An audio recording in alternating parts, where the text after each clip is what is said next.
Thanks to the support as a channel member, John Howell. Oh, folks, remember how in the last episode we won 3 games on the bounce and we were talking about the possibility of adding a 4th consecutive Premier League victory against last year's title rivals QPR? We actually ended up winning 6 in a row, including victories over Manchester United and Arsenal. We've lost 3 in a row since then. We are balancing it out, but 6 consecutive Premier League victories in our first year in this league. I don't think we're going to get relegated.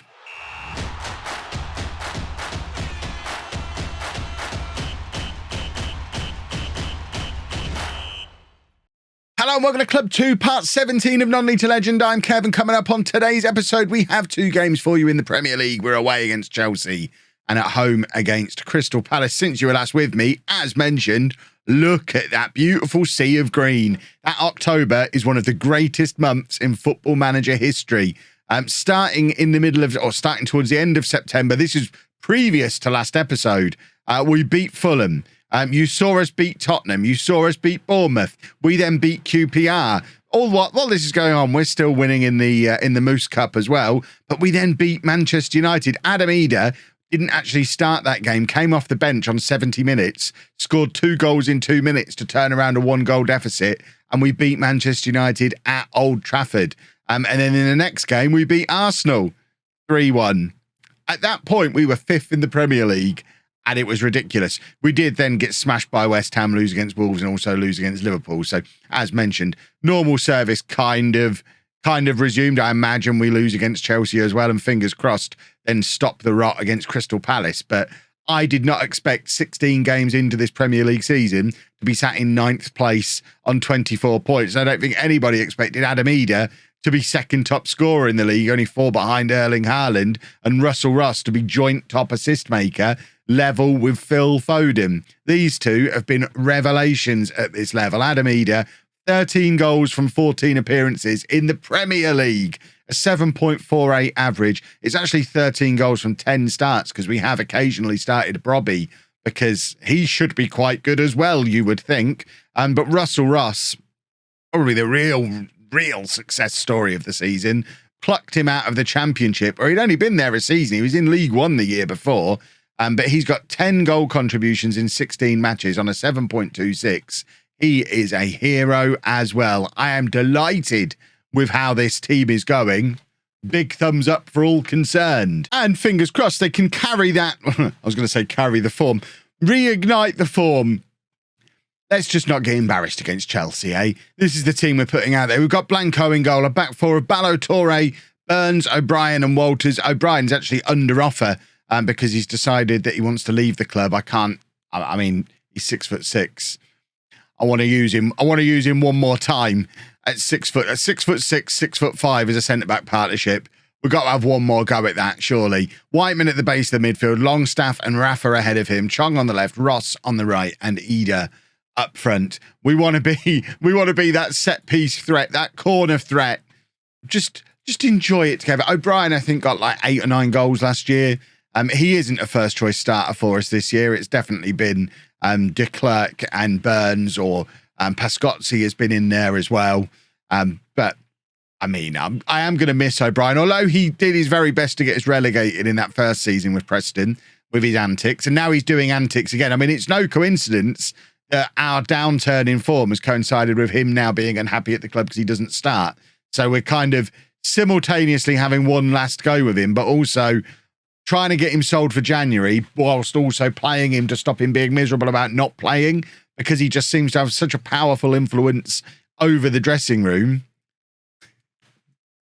Corners. Love it. Finley Burns has put us 1-0 up away against Chelsea. I know people are going to say corners are overpowered. I put a video out at the weekend to confirm it's not that corners are overpowered. We've built a team to stay in the Premier League, and that involves having giants that we can then aim at for these set pieces. Definitely seems to be the far post one rather than the near post one that is the special corner this year. I think Chelsea are going to get an equaliser here, though, with Jorginho from the free kick. Oh, my word. It's kind of come back off the post, hit Blanco, and then somehow not made it into the back of the net. So we'll take that as a big positive. There's a lot of thumbs ups in today's episode. Maybe you should reciprocate with a thumbs up of your own on the like button. Wouldn't that be nice? Yeah, O'Brien, just a troublemaker. Let's try and appease him. We've only got to make it through until January, and then he'll be gone. We are going to have to reinvest that money and bring in another defender because we're going to be a little bit short in that position. But in the meantime, let's try and keep him happy. Ida nearly scoring. Chong nearly scoring.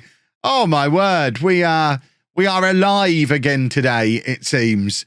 Trying to get back to winning ways against Chelsea, which is a ridiculous sentence to be saying when we've been relatively poor in recent weeks. But, I mean, as you can see, we're sixth in the Premier League as it stands, just behind Manchester City. O'Brien now with the header.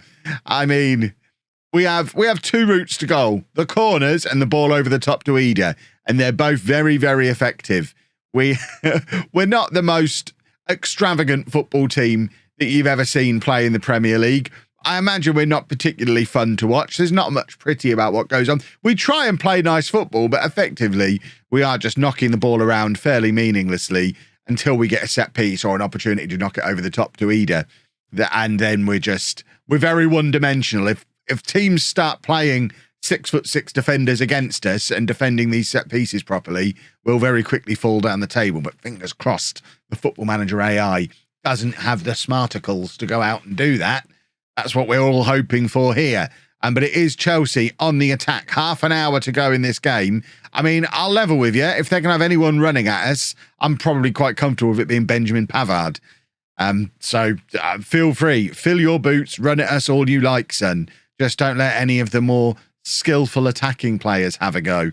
Toure plays it through to Chong. Chong turns, picks his spot, plays it out to Raul Walters. Russell Ross has been quiet today. If Walters can find him, we could get one of his special passes. There is Ross playing it back to Whiteman, and there is the ball over the top for Ida. But this time it's an awkward hype where he can't really chase after it, but he also couldn't get any proper purchase on it with his head either.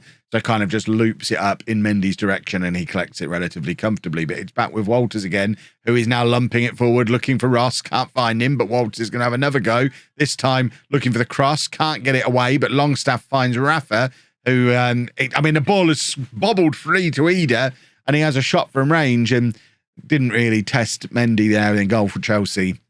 And it remains 1-0, 25 minutes to go now. And now Whiteman heading it forward to Rafa. And, it ends up back with Whiteman again. I'm not sure how. And there's the Russell Ross special pass. Oh, we love the special pass. And Ida, this time, is bettered by Mendy. Russell Ross. And he just cuts inside, looks for that ball through to Adam Ida. And it is a beautiful thing. And there's the corner from the follow-up. And O'Brien can't keep his header down. But you've just seen the two dimensions of our play. Right there. The ball for Ida and the corner. Ida's had a really poor game today. We're going to bring on Brobby to replace him. And I think we're also going to take off Rafa and we'll bring Harvey White on in midfield.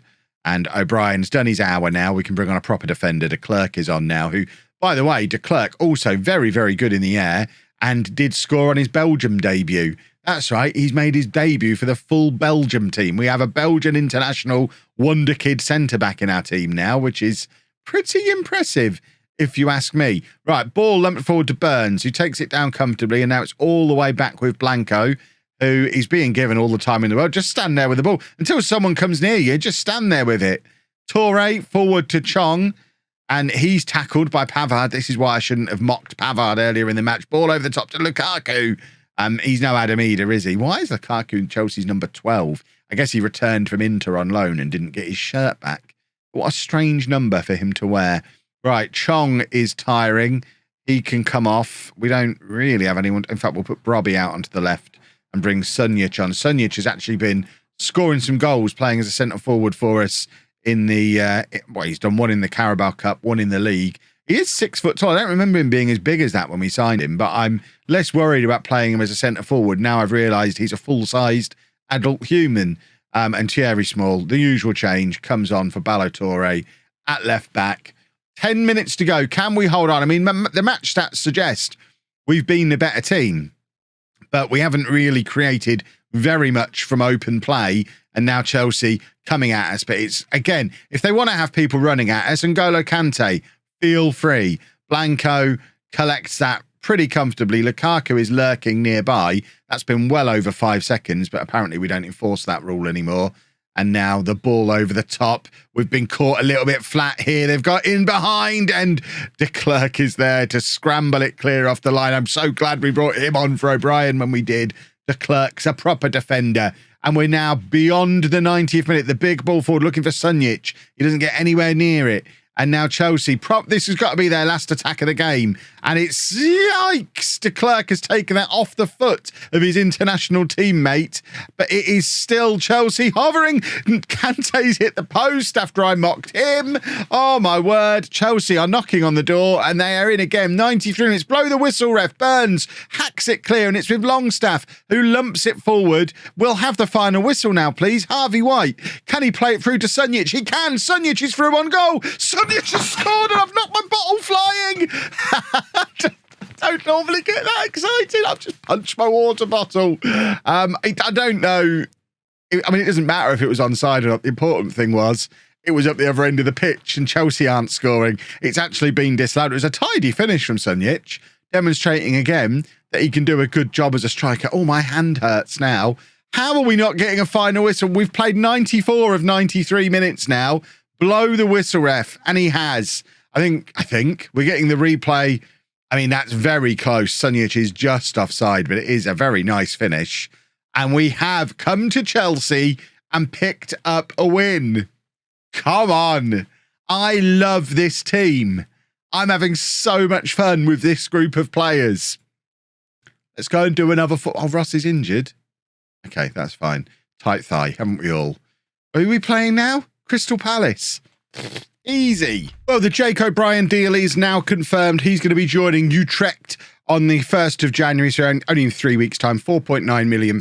Not too bad for a player that originally came in on a free transfer and has been a bit of a rascally troublemaker since he's been here. The important thing is, as a team leader, now that he's got the move that he wanted, he's no longer unhappy. Unfortunately, another senior player, Deshaun Bernard, has now become unhappy, so we're offering him out as well. Sheffield United have offered £6 million for him, so he should be leaving as well in January. That's 2 centre-backs leaving for £11.5 million, so we're acting quickly to try and bring in a new one. And this is the guy we've identified. Gianmarco Valente is a 19-year-old Italian under-21 international centre-back, 6'4". Fits the profile of what we do at centre-back. He's wanted by a lot of clubs. Everton, Manchester City, the most notable ones within there.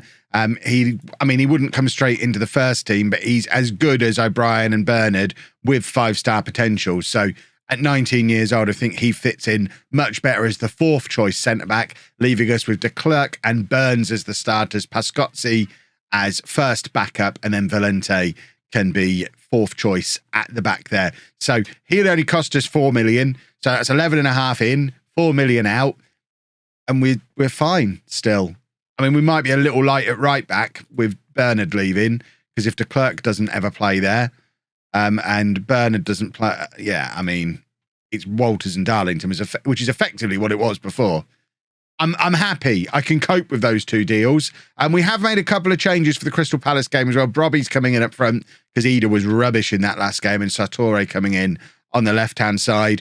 Scott also comes into central midfield, and we're going with Burns and de Klerk as the starters. Now we don't have to try and keep Jake O'Brien happy. Starters at centre-back, that is. Let's get this team submitted and hopefully pick up a second successive win.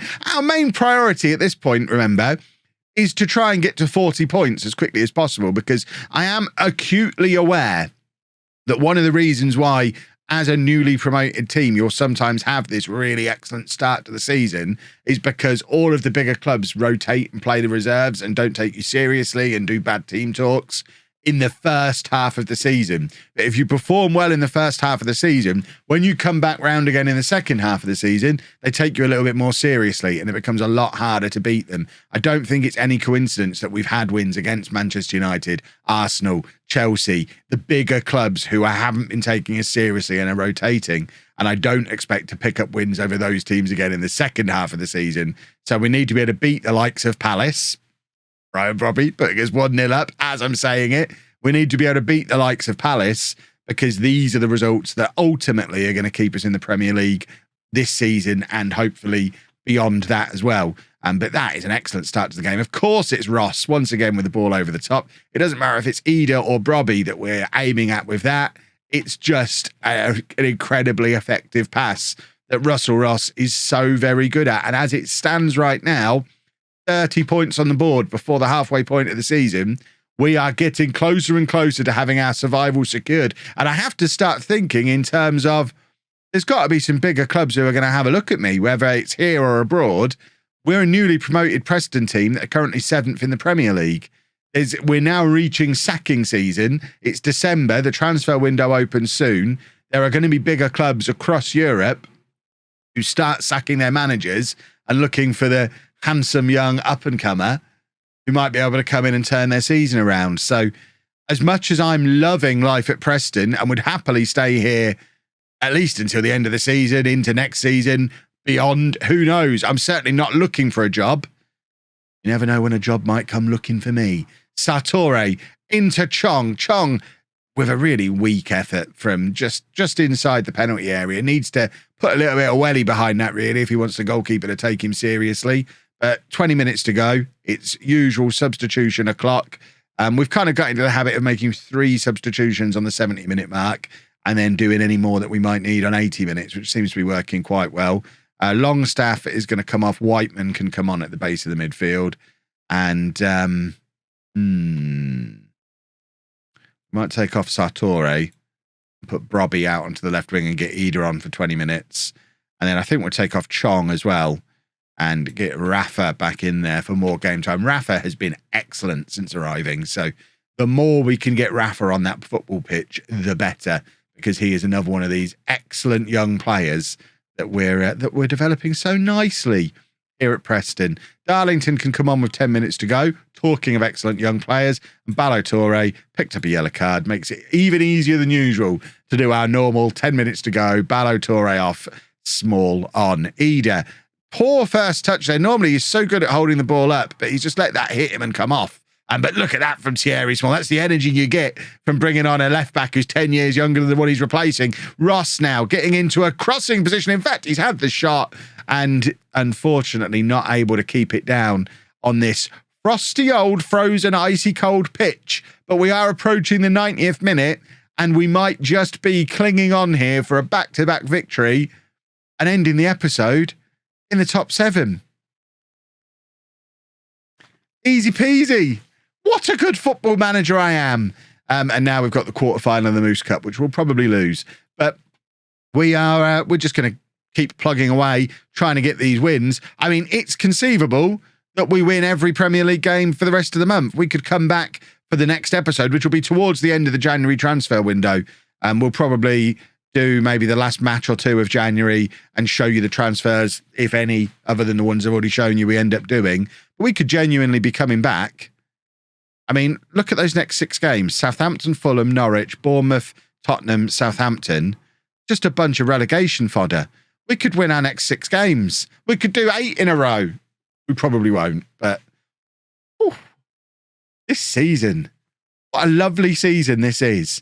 If you've enjoyed that, please make sure you leave a nice big thumbs up on there for me. Subscribe to the channel for daily Football Manager videos. And thank you very much for watching.